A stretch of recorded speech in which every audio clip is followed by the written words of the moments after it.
This playthrough is rated M for mature. Greetings and salutations, viewers. Vauldemare back here with some bonus content for Man and Medan. In the last episode, we beat the game and only one person survived.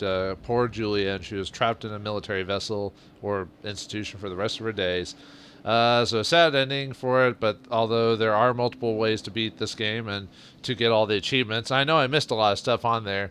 After the ending of the first episode, I decided to look up a walkthrough and just see like how to what you can do to like beat the game and get variations on it. And from what I've seen from most guides, you have to play through the game at least a hand like 4 times roughly, maybe less depending, and then you only have to partially play the game.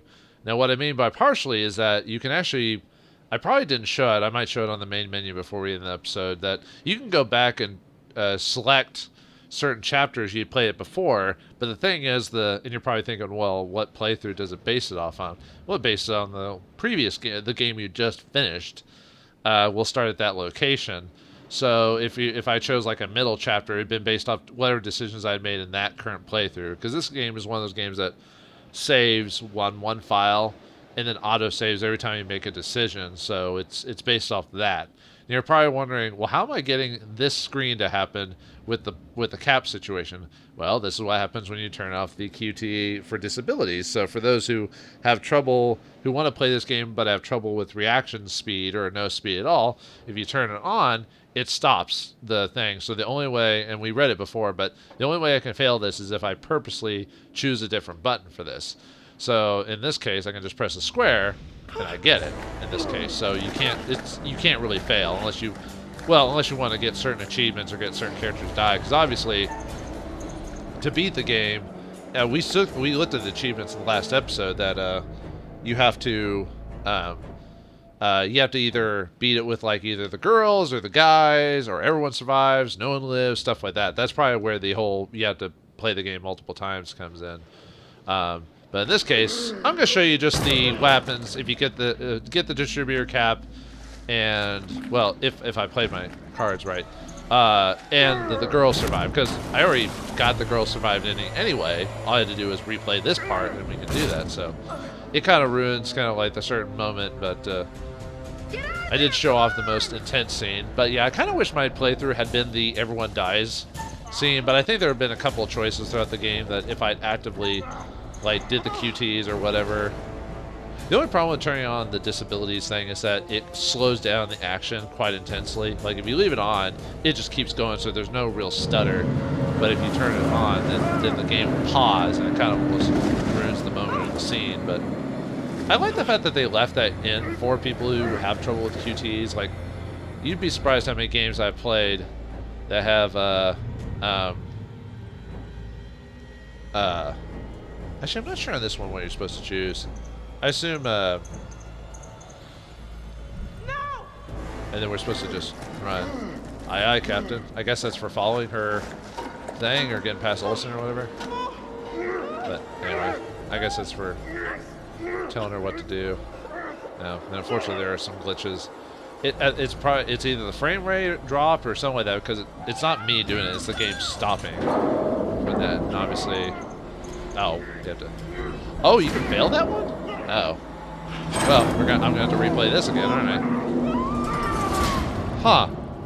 Well then, I didn't know that the pressing of QTs had to. Well, there's no point in continuing on after that, is there, game? So let's go back to the main menu since I failed that.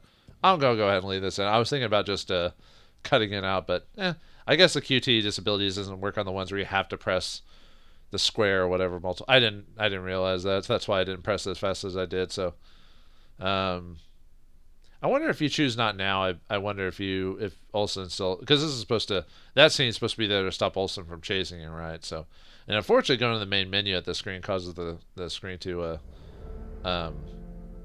restart. But anyway, but yeah, I was in the settings menu, I guess.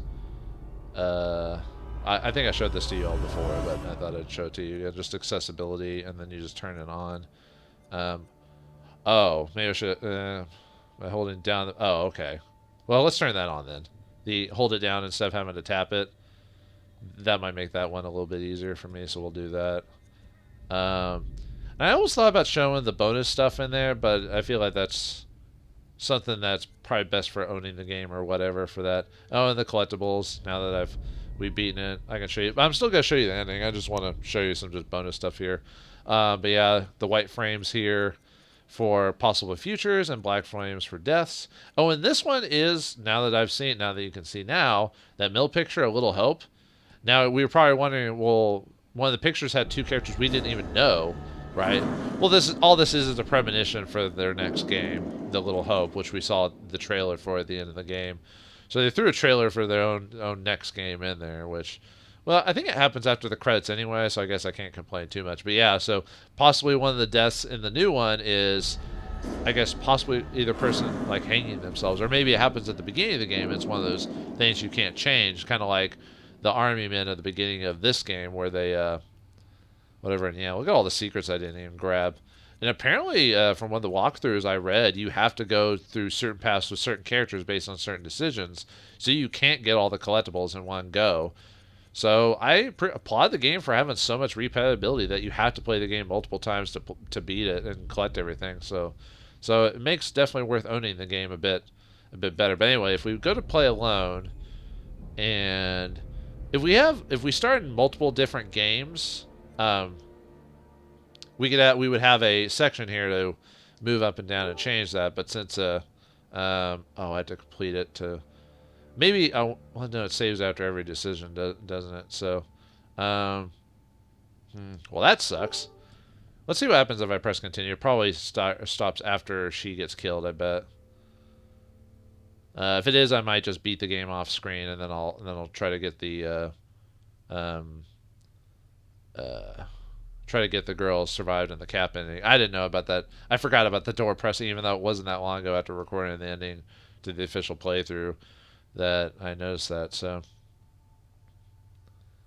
I wonder if the cap still gets destroyed. It probably does if the thing collapses on her. But I assume this takes place after she got crushed. So if that happens, I might just beat the game off screen, and then I'll come back and record when I have the rest of it. Oh, there we go. Hey, all right, nice. I think it's because I quit the game at just the right point or whatever. Goodbye, Olsen. Well, you did put us in this mess. You did force us here, so not that I want anyone to die so gruesomely, but whatever. That was down to the wire, huh? I wonder how that would have worked if we told her to wait. Well, looks like the girl survived this, and the cap's fine. I wonder if the cap can still get destroyed, but she survives. Let's go. Probably. Maybe if I had, I bet if you told her to wait, you can still survive. Well, no. I haven't looked up the guide completely. I just looked up bits and pieces of it just to get a kind of a rough idea of what I needed to do to... Because there's plenty of... You could just look online. There's plenty of people who've written like 100% trophy runs on this to get all the trophies and achievements or collect all the endings or whatever. Hello? Yep, this is where you stabbed Bradley, dude. Oh, no, Bradley,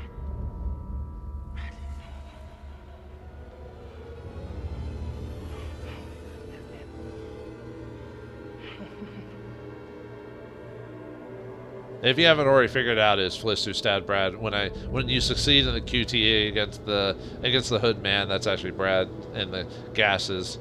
You can always tell when a scene's going to be different when you see the gas on the ground, which at first it doesn't seem obvious, but then you can see it just highlighted on the ground there, and that's when you can tell that some scenes aren't going to be what they are. So that's the clue for that. But yeah, if you succeed in that, you stab Brad there.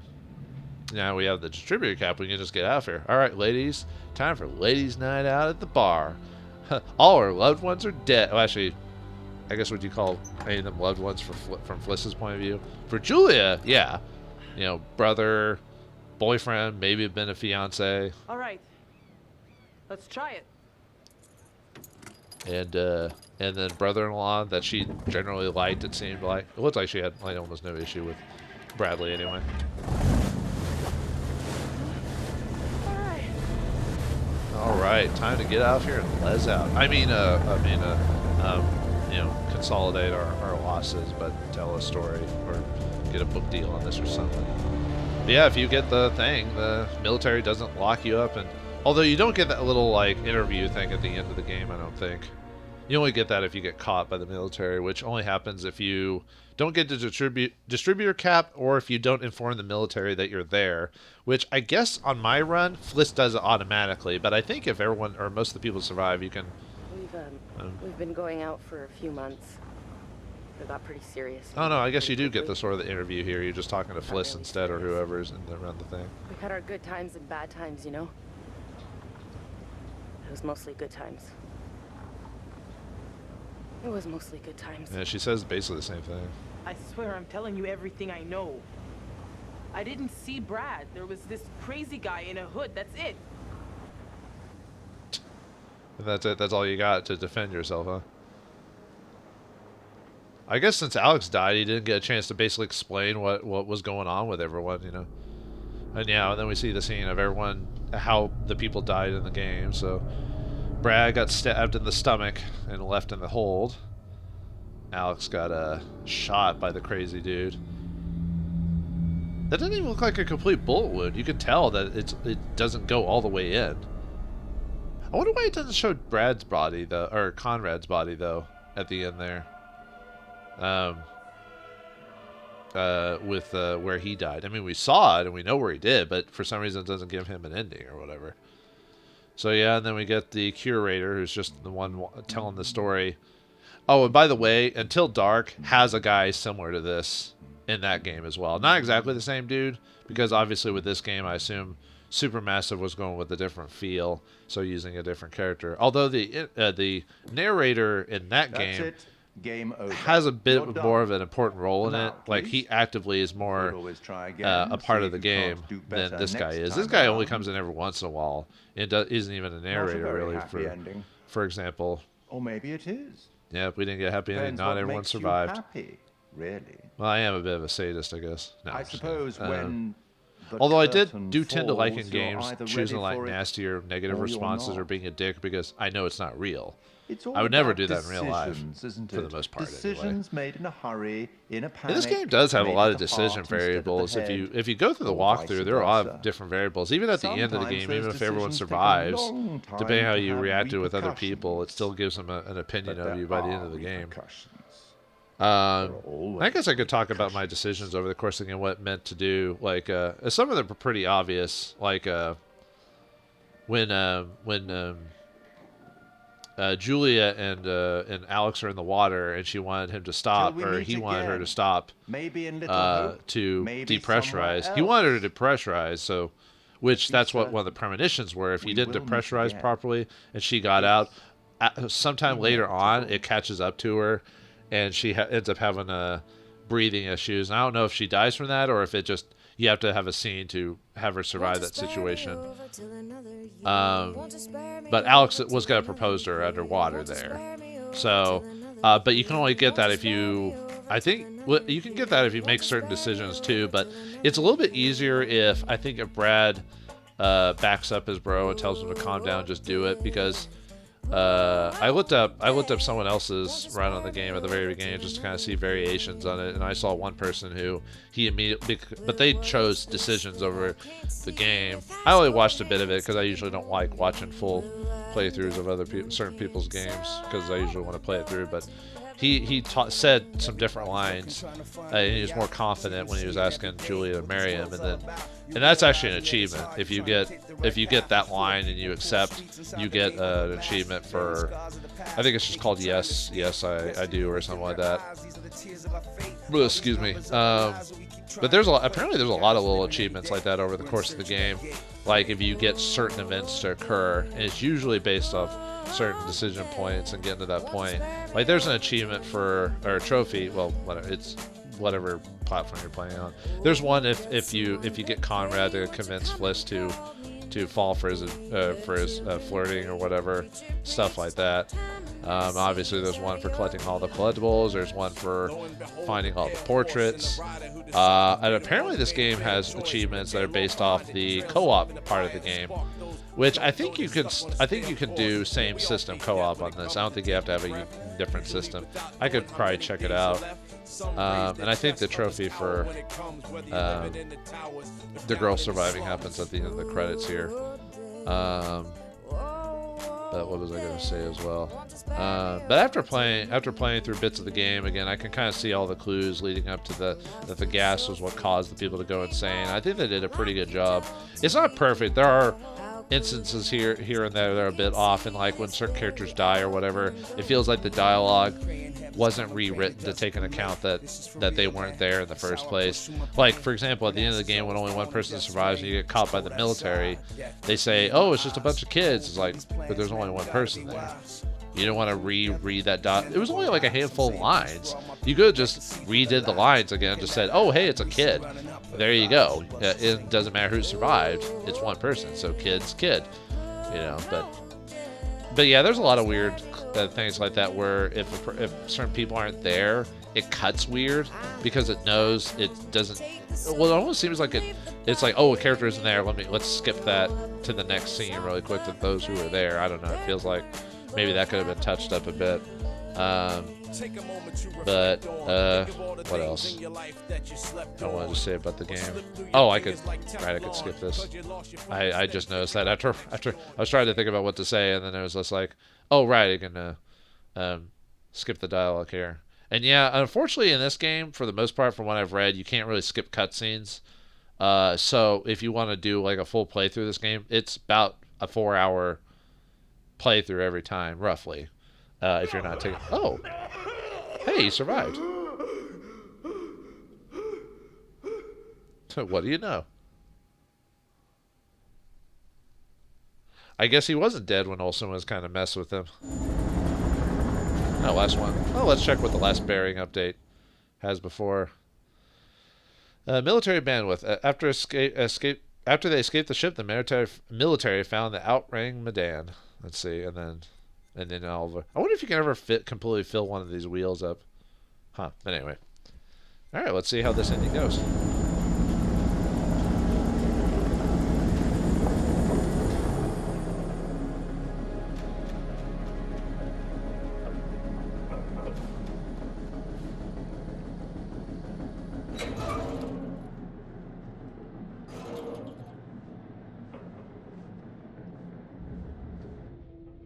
So out of nowhere, this thing just sent out an SOS. Guess we got a real life ghost ship here.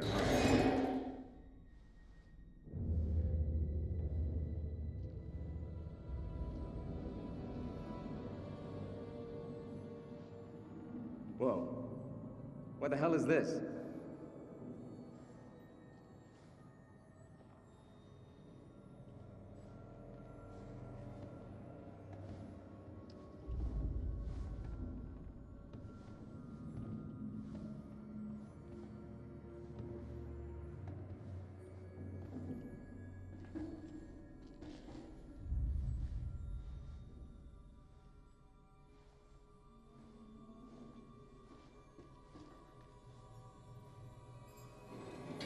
What the fuck?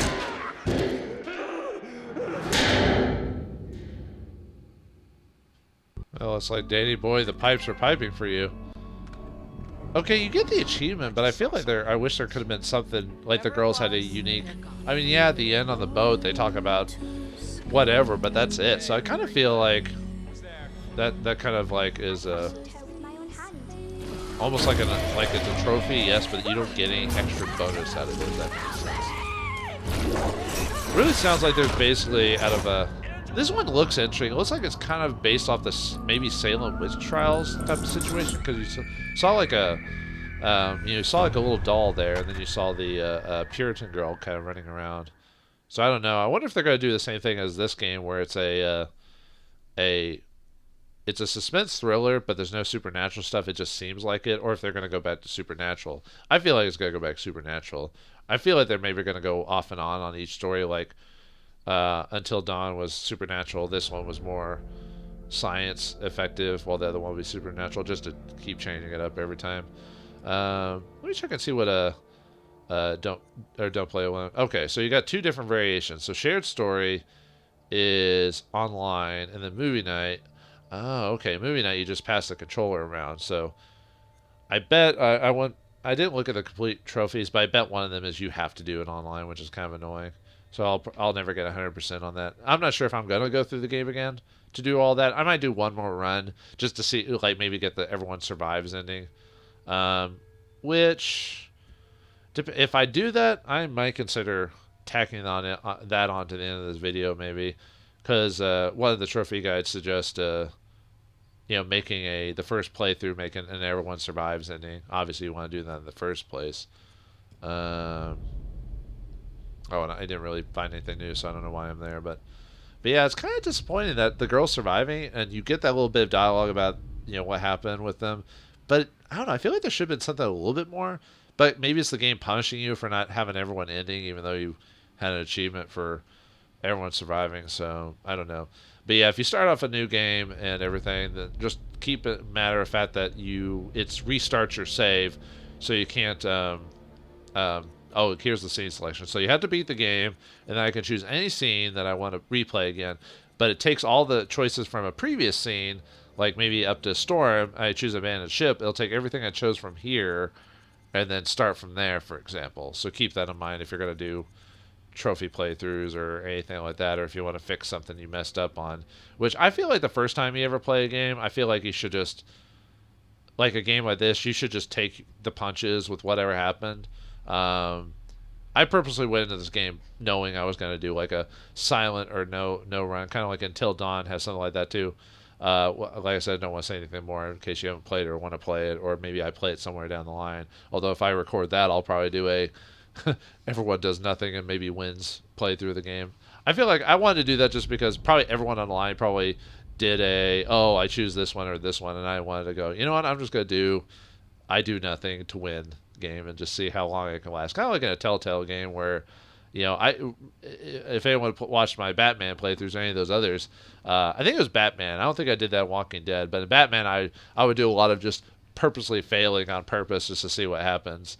Unfortunately, a lot of times you have to certain seeds you have to repeat over and over until you succeed the QTE, which is kind of annoying. But anyway, I hope you enjoyed the playthrough of this game here. If I decide to record the Everyone Survives ending, I'll tack it on to the end of this. If not, I'll see you till the next when next I get a game. Maybe something a bit more chipper, something to make up for all these dark-ish type games I've been recording the last couple of things. So see y'all later. Thanks for watching this little bonus thing. So see you next time.